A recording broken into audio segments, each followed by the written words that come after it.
8 keterampilan mengajar. Pertama, keterampilan bertanya. Bertanya dalam mengajar itu seperti membuka pintu menuju pemahaman siswa, bukan sekadar menanyakan jawaban yang sudah ada, tapi lebih ke arah memancing siswa untuk berpikir, mengungkap ide, dan menemukan jawaban sendiri. Dengan mempraktikkan keterampilan bertanya yang baik, kamu bisa membantu siswa belajar secara aktif, menumbuhkan kreativitas, dan meningkatkan kemampuan berpikir kritis mereka. Kedua, memberi penguatan. Memberikan penguatan dalam mengajar itu seperti memberikan semangat dan penghargaan ketika murid menunjukkan perilaku atau hasil belajar yang positif. Tujuannya supaya mereka makin semangat belajar dan mau terus mencoba. Penguatan ini nggak harus berupa pujian, bisa juga berupa senyuman, tepuk tangan, atau hadiah kecil.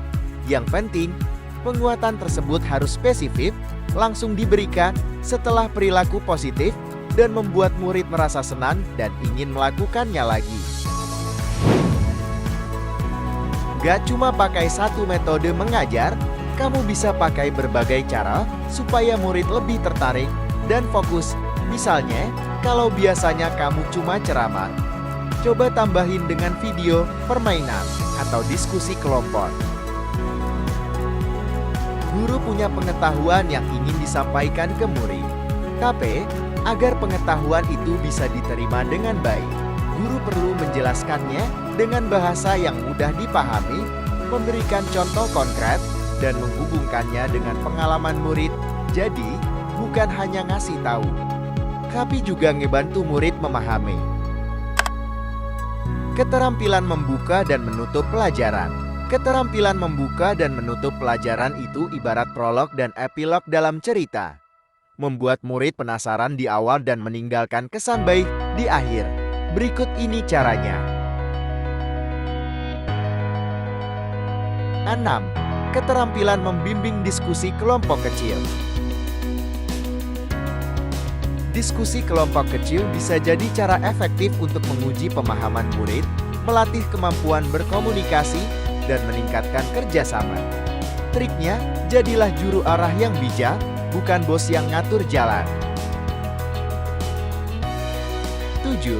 Keterampilan mengelola kelas. Keterampilan mengelola kelas adalah kemampuan guru untuk menciptakan lingkungan belajar yang kondusif, aman, dan efektif bagi seluruh siswa. Ini adalah kemampuan yang penting untuk membantu siswa belajar dengan optimal.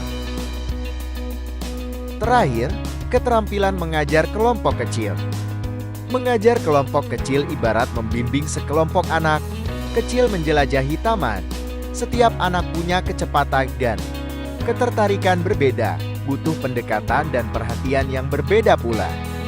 Dengan pendekatan yang tepat, mengajar kelompok kecil bisa jadi pengalaman yang bermakna dan menyenangkan, baik bagi guru maupun murid. Itulah keterampilan-keterampilan mengajar yang perlu dipahami. Nah, sekarang cobalah mengerjakan kuis-kuis berikut.